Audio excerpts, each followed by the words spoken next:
Hello cuties, welcome back to my channel love is life 2.0। Then आप सुन रहे हो माय लवर इज गैंगस्टर। ये स्टोरी आरोही और जारा की लव स्टोरी है। देन इस स्टोरी के लास्ट चैप्टर में आपने सुना था कि जो आरोही रहती है वो फाइनली अपने ऑफिस पहुंच जाती है, जिसको रोहान छोड़ देता है। वहां पे पहुंचने के बाद वो जस्ट एंटर ही कर रही थी उसके कैबिन में, वैसे ही प्रेरणा उसको देख कर उसके पीछे पीछे उसके कैबिन में चली जाती है। जब वो कैबिन में चली जाती है ना, तो प्रेरणा को जब देखती है रूहाना, वो टोटली शॉक्ड हो जाती है। तो रूहाना बोलती है, तू यार यहाँ पे क्या कर रही है? तो सामने से प्रेरणा बोलती है, वो मैंने तुझे बोला था ना, तू मेरे मेरे जीजा से कब मिलाने वाली है? मैंने बोला ना, तो मुझे लगा कि तू पूछ कर आई है, तो मैं बस। तो सामने से रूहाना बोलती है, हाँ वो एक्चुअली उन्होंने तो सॉरी यार। तो प्रेरणा बोलती है, क्या वो नहीं मिलना चाहते हैं? तो सामने से वो अपना सर हाँ में हिलाते हुए बोलती है, हाँ उनको ज्यादा किसी से मिलना पसंद नहीं है। अब मैं कैसे उनको मनाऊं, मुझे समझ नहीं आ रहा है। तो प्रेरणा का जो फेस रहता है, जो खिला खिला रहता है, ऑटोमेटिकली मुरझा जाता है, वो सैड हो जाती है। तो रूहाना उसके साइड देखती है और वो चुप हो जाती है और बोलती है, ओ हेलो नौटंकी क्वीन, उन्होंने हाँ बोल दिया है, लेकिन हाँ वो बाद में बताएंगे कि वो कब मिलना चाहेंगे, क्योंकि वो भी अपने वर्क से बिजी रहते हैं, ठीक है। तो प्रेरणा बहुत खुश हो जाती है, बोलती है, क्या तू सच बोल रही है? तो बोलती है, हाँ बाबा मैं सच बोल रही हूँ। तो प्रेरणा ये सुनकर ना बहुत ज्यादा हैप्पी हो जाती है और उसको टाइटली हग कर देती है और उसके चिक्स पे जोरों सा किस करती है और उससे दूर होकर बोलती है, ठीक है, जब भी हो ना मुझे बता देना, अभी मैं चलती हूँ अपने वर्क पे। ऐसे बोल के वो भाग कर वहां से निकल जाती है। तो रूहाना अपने चिक्स पे हाथ रखती है और उसके साथ देख करके बहुत ज्यादा ब्लश कर रही थी, बट बंदी को ये पता नहीं था कि कोई उसको बहुत गुस्से से देख रहा है। हाँ जी, वो जारा थी। जारा ने रूहान से बोल करके इस रूम का मतलब उसके कैबिन का एक्सेस उसने ले लिया था। रूहाना कुछ भी करे उसके बारे में जारा को बहुत अच्छे से पता चल जाता था। इसलिए जब जारा वहां देख रही थी कैमरा पे, मतलब अपने लैपटॉप पे देख रही थी, तो उसने ये सब देखा, जिसकी वजह से जारा बहुत ज्यादा गुस्से में थी, जिस वजह से वो अपने हाथों को टेबल पे बहुत जोर से मार देती है और उसके आंखों पे खून सवार हो गया था, मतलब पूरी तरीके से उसकी आंखें जो रहती ना लाल हो चुका था। और वो बस गुस्से से रूहाना की साइड बस देख ही जा रही थी। उसके दिल में ये चल रहा था कि यार एक बार ये बंदी मेरे पास आ जाए, आई स्वेयर मैं इसको नहीं छोड़ूंगी और इस प्रेरणा को तो मैं गोली से उड़ा दूं, उसको इतना तड़पा के मारूंगी ना, उसके साथों पूछती हैं, सोचेंगी मेरी वाइफ को इस तरीके से टच करने से पहले। ऐसे बोल के जो रूहान सॉरी जारा रहती है, वो बस उसके साइड बहुत गुस्से से देख रही थी। देन ऐसे इनका टाइम बीतता जाता है और वर्क में रूहाना बहुत बिजी हो जाती है, मीटिंग्स वगैरह वगैरह में, जिसकी वजह से वो भूल जाती है कि यार उसको लंच भी करना है। लेकिन प्रेरणा उसके पास आ जाती है लंच टाइम में। जब फिर से प्रेरणा को रूहाना देखती है तो शॉक्ड होकर बोलती है, तुम यहाँ पे फिर क्या कर रही हो? तो रूहाना के साइड देखते हुए प्रेरणा बोलती है, मैडम लंच टाइम हो गया है, तो अगर आपको लंच नहीं करना है बट मुझे तो करना है ना, तो चलो साथ में करते हैं, कैंटीन चले। तो सामने से रूहाना बोलती है, यार मुझे भूख नहीं है, मुझे थोड़ा काम है। तो बोलती है, हेलो मैनेजर साहिबा, मैनेजर हो लेकिन लंच तो करना बनता है ना? तो सामने से स्माइल करते हुए बोलती है, हाँ मैडम, लेकिन इस मैनेजर के पास बहुत काम रहता है और उसको मुझे कंप्लीट करके अपने बॉस को भी देना होता है। तो सामने से प्रेरणा बोलती है, मैम मैम मैं हेल्प कर दूंगी ना यार, चलो अब। ऐसे बोल के उसको ना हाथों से पकड़ती है और वहां से खींचते हुए निकालती है। और इधर रूहाना गुस्से से बोलती है, यार तुम पागल तो नहीं हो ना, मतलब मुझे सच में काम है। तो वो बोलती है, यार कम ऑन, तुम ना बहुत ज्यादा इरिटेटिंग करती हो, मतलब इरिटेटिंग हो, मुझे बहुत ज्यादा इरिटेट करती हो। लाइक लंच टाइम हो गया, लंच टाइम में भी कौन काम करता है? हाँ चलो ठीक है, 5-10 मिनट में तुम लंच करके आ जाना, बट चलो, वैसे भी खाली पेट काम करना गलत बात होता है, ठीक है, आपका हेल्थ खराब हो जाएगा, तो उससे अच्छा है कि आप चुपचाप चलो और लंच कर लो। तो बोलती है, ठीक है मेरी माँ, चल। ऐसे बोल के फाइनली ये दोनों लंच के लिए कैंटीन एरिया में चले जाते हैं। कैंटीन एरिया में वहां जाने के बाद ये दोनों वहां पे बैठ करके एक दूसरे से बात कर रहे होते हैं। प्रेरणा तो बस अपनी जीजे की मतलब जारा के बारे में बात कर रही थी, हाँ उस टाइम वो जीजा बोल के बात कर रही थी। तो इस वजह से रूहाना बहुत ज्यादा मतलब बहुत ज्यादा ब्लश कर रही थी, क्योंकि वो इस तरीके का वर्ड वो सुन रही थी ना, उसको ऑटोमेटिकली साई फील हो रहा होता है। और वो बोलते हैं, यार जब वो उनको देखेगी कि वो लड़का नहीं लड़की है, तो इनका क्या रिएक्शन होगा, मुझे तो ये जानने में ज्यादा इंटरेस्ट आ रहा है। तो प्रेरणा जब ये बोल रही थी ना, उसी टाइम जारा बोलती है, सॉरी रूहाना बोलती है, अच्छा सुन, मैंने तुझे एक बात और बतानी है। तो बोलती है हाँ बता ना। तो सामने से रूहाना बोलती है बट तू ना जब उनसे मिलेगी ना तो प्लीज ओवर रिएक्ट मत करना, मुझ पे मत चिल्लाना, हमारी बात सुनना, फिर तू कुछ भी रिएक्ट करना, मुझे कोई प्रॉब्लम नहीं है। तो सामने से बोलते ओके बाबा ओके ठीक है, बट क्या मेरा जीजा जो है अगली है क्या, मतलब अगला है, मतलब कुछ डबल बैटरी है, या फिर टकला है, या फिर मोटू है, या फिर अनफिट है, या फिर उसके दांत नहीं है, या फिर उसकी आंख नहीं है, या फिर उसकी पैर नहीं है। ऐसे बोल के उसको बहुत ज्यादा टीज कर रही होती है प्रेरणा। तो सामने से रुहाना गुस्से से बोलती है हेलो हेलो, ये सब कुछ नहीं है, वो बहुत ज्यादा स्वीट है ओके, वो बहुत ज्यादा क्यूट भी है, तो ये सब उनके कुछ नहीं हुआ है, बस मैंने बोला है कि तू बस उनके पास जाने के बाद तू ओवर रिएक्ट मत करना। तो सामने से वो बोलती है ठीक है वापस समझ गई ना, तू इतना क्यों समझा रही है, लाइक ऐसा लग रहा है कि कोई वो स्वर्ग से उतरा हुआ कोई राजकुमार है, प्रिंस है, लाइक तू ऐसे बोल रही है। तो सामने से बोलते हैं हाँ तू वही समझ ले, बट हाँ प्लीज ओवर रिएक्ट मत करना। तो प्रेरणा अपना सर हाँ में हिलाती है और बोलती है ओके बाबा ओके मैं समझ गई। ऐसे बोल के उसके हाथों को पकड़ते हुए बोलती है अच्छा सुन ना, उसने तुझे ज्यादा परेशान तो नहीं किया ना, लाइक तुझे कुछ बोला हो, तुझे खाना बनाने के लिए जबरदस्ती किया हो, समथिंग कुछ भी। तो सामने से अपना सर नाम हिलाते हुए बोलती है नहीं बाबा ऐसा कुछ नहीं है, उनके यहाँ एक कुक है वो हर एक चीज कर देती हैं, तो मुझे इन चीजों की नीड नहीं होती है, मेरे को ये सब करने में कोई दिक्कत भी नहीं है, लेकिन वहाँ पे मुझे ये सब करने को मिलता भी नहीं है। तो बोलते पक्का ना, तो बोलते हाँ रे बाबा पक्का, अब तू चुपचाप खा लेना, मुझे क्यों इतना परेशान कर रही है, अब तुझे मुझे लंच के लिए बुलाई है ना तो मुझे लंच करने दे। तो बोलती है ओके ओके ओके समझ गई ना, तो कितना बोलती है। तो बोलते हाँ तो तू तू भी बोलती है ना। तो प्रेरणा अपना सर हाँ में हिलाते हुए बोलती है ओके भाई चुप हो जा, कर ले अपना। तो ये दोनों अपना लंच कंप्लीट करते हैं। लंच करने के बाद रूहाना सीधा अपने कैबिन में चली जाती है क्योंकि उसको सच में बहुत ज्यादा काम था, तो वो वहां पे चली जाती है। ऐसे टाइम बीतता है और इवनिंग का टाइम हो जाता है। वहां पे रूहाना जब बाहर आती है तो उसको लगता है कि आज भी जारा आई होंगी लेने के लिए, लेकिन वहां पे उनका कार नहीं दिखता। देन वहां पे देखती है कि रूहान आया है। तो रूहान बोलता है भाभी चलो मैं छोड़ दूंगा, मतलब हम दोनों एक ही जगह पे रहते हैं तो चलो साथ में चलते हैं। तो रूहाना बोलती है आपको पता है ना ये ऑफिस एरिया है, अगर किसी ने देख लिया मुझे आपके साथ तो बहुत ज्यादा दिक्कत हो जाएगा। तो सामने से रूहान बोलता है भाभी मुझे कोई फर्क नहीं पड़ता, वैसे भी आप मेरी भाभी हो यार, अब भाभी को तो सही सलामत उसके घर तक छोड़ना देवर का काम रहता है, तो आपके देवर जी का ये मतलब क्या बोलते हैं आदेश समझ आइए कि आप मेरे साथ चलिए।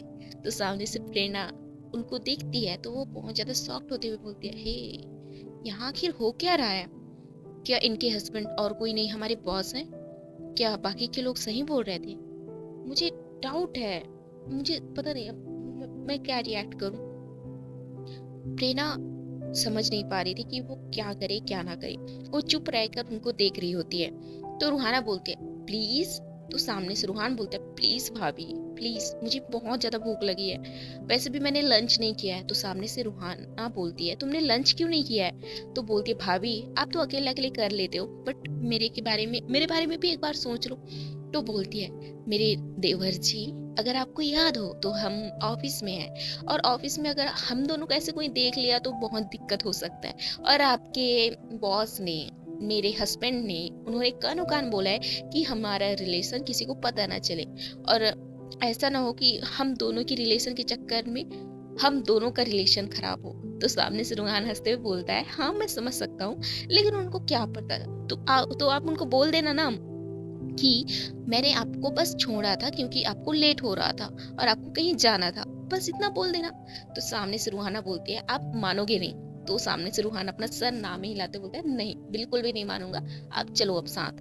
ऐसे बोल के वो डोर ओपन करता है, बोलता है चलिए ना बैठिए, ऐसे बोल के उनको बैठाती है और उनके पीछे रूहान बैठता है और वहां से ये दोनों निकल जाते हैं। और इधर प्रेरणा बस उनको गुस्से से और घूर घूर के देख रही थी, और वो बोलती है क्या, उसको इतना बताने में दिक्कत था कि हमारा खुद का बॉस उनका हस्बैंड है। यार सीरियसली मैं क्या करूं इनका। चलो कोई ना, इसी बहाने मैं इस बॉस को रास्ते से हटा दूंगी, मैं तो वही चाहती थी, मुझे जल्दी पता चले ताकि मैं उसको इस दुनिया से गायब कर दूं। ऐसे बोल के रूहाना की साइड मतलब उसकी कार के साइड देख करके प्रेरणा बहुत स्माइल कर रही थी। देन नेक्स्ट टाइम का मतलब नेक्स्ट सीन दिखाया जाता है रूहाना के घर के साइड। रूहाना और रोहन जब घर पहुंचते हैं तो रूहाना बोलती है कि आपको लगता है कि आपकी बॉस घर आ चुकी होंगी। एक्चुअली मुझे लगा था कि वो मुझे लेने के लिए ऑफिस आएंगे, लेकिन ऐसा कुछ नहीं हुआ। वो ऑफिस वगैरह कुछ नहीं आए थे। समथिंग कुछ इश्यू मतलब प्रॉब्लम हो रहा है क्या? तो सामने से बोलता है भाभी मुझे भी नहीं पता क्या हो रहा है, लेकिन हो सकता है वो कहीं बिजी होंगे या वर्क में फंसे होंगे, इसलिए वो नहीं आए होंगे। तो बोलती है ओके। तो उसके बाद ये दोनों फाइनली वहाँ पे एंटर करते हैं रूम पे, और जो प्रेरणा रहती है वो अपने घर पे चली जाती है। वहाँ पे जाने के बाद वो अपने लैपटॉप पे कुछ काम कर रही होती है, शायद वो कुछ कर रही थी बट मैं नहीं जानती।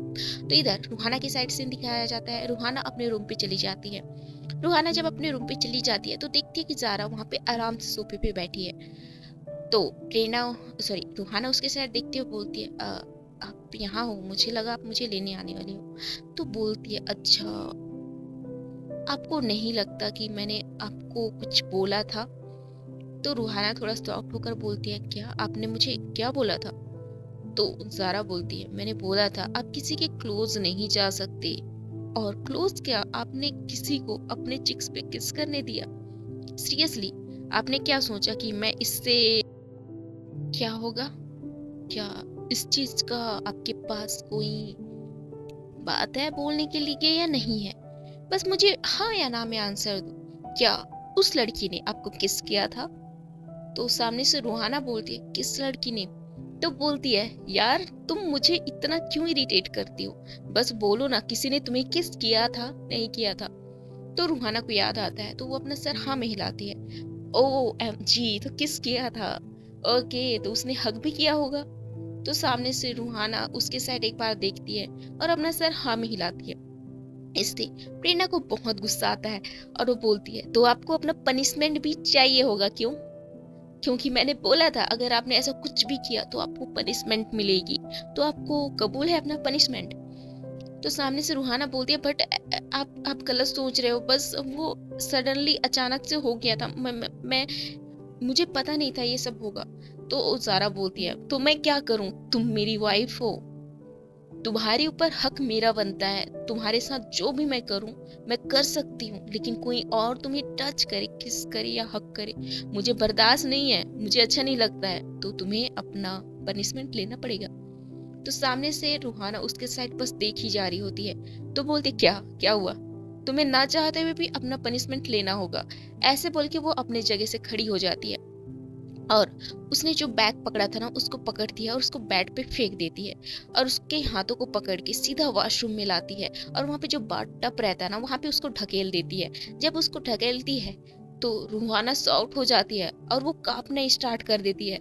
एक्चुअली वहाँ पे जारा ने बाथ टब पे पूरी तरीके से बर्फ को बिछाया था और उस वजह से वहां का पानी बहुत ज्यादा ठंडा था, जिसकी वजह से रूहाना का हालत बहुत खराब हो रहा था।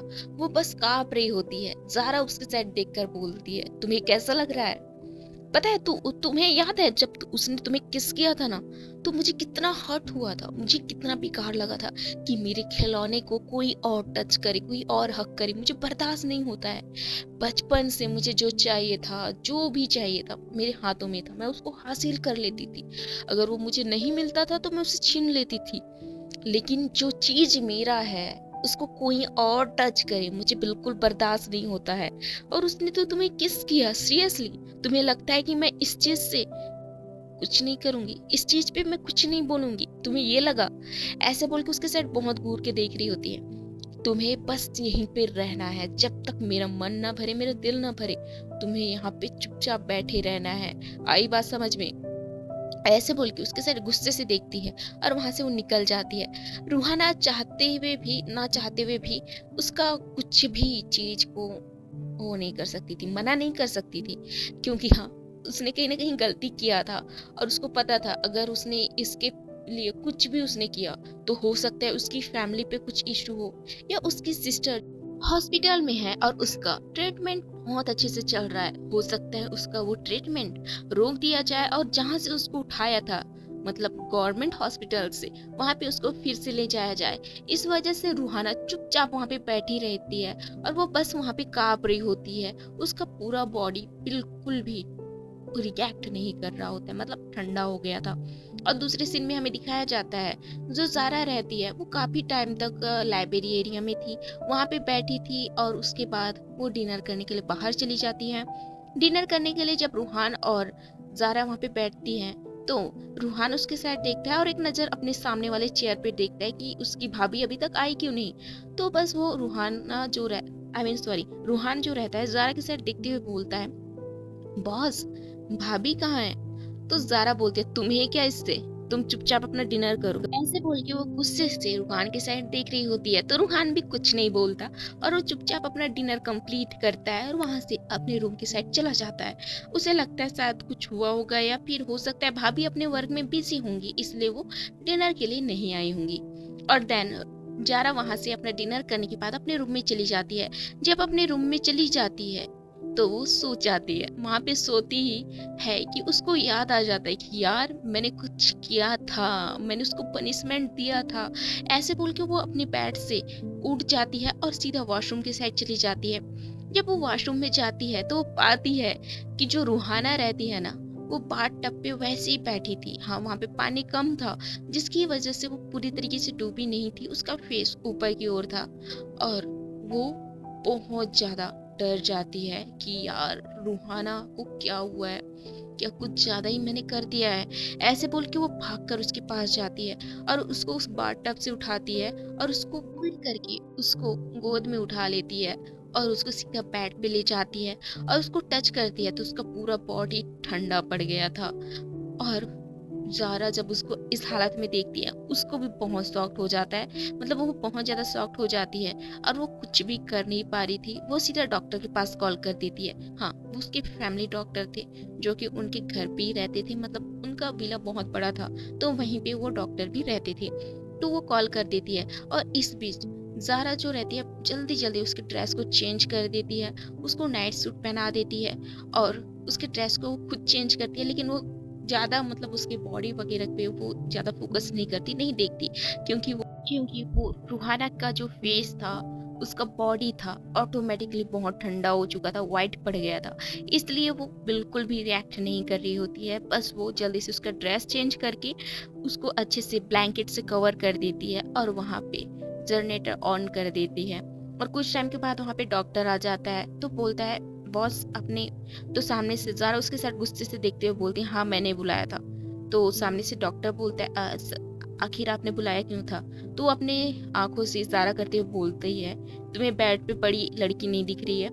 तो सामने से डॉक्टर बोलता है, सॉरी बॉस। ऐसे बोल के उसके पास जाता है और उसको चेक करना स्टार्ट कर देता है। जब उसको टच करता है ना डॉक्टर तो वो गुस्से से ज़ारा उसके साथ देख रही होती है। तो डॉक्टर भी 2 मिनट के लिए डर जाता है, यार क्या हुआ, मैंने क्या किया है? तो डॉक्टर बोलता है, आई मीन बॉस कुछ हुआ है?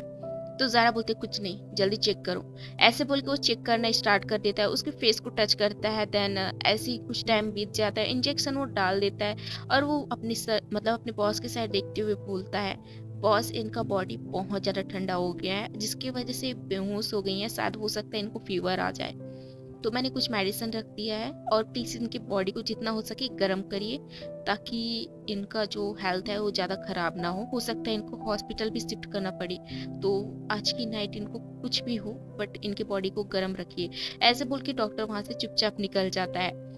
ज़ारा जो रहती है वो उस डॉक्टर को देखती है और एक बार रूहाना की साइड देखती है। तो ज़ारा क्या करती है, रूम को लॉक कर देती है और वो रूहाना के पास आती है और उसको अपने क्लोज करती है, टाइटली हग करती है। तब भी उसको जब हग करती है ना तो पाती है उसका बॉडी अभी भी बहुत ज़्यादा ठंडा है, क्योंकि उसकी बॉडी को जब उसके बॉडी से टच करती है तो ऑटोमेटिकली उसके बॉडी का टेम्परेचर उसको पता चल जाता है कि ठंडा है या गर्म। तो उसके साइड बस वो देखी जा रही थी और वो खुद को कोस रही थी कि यार मैंने आखिर ऐसा क्यों किया, इतना भी जेलस नहीं होना चाहिए था कि मैंने इसकी हालत इतना खराब कर दिया।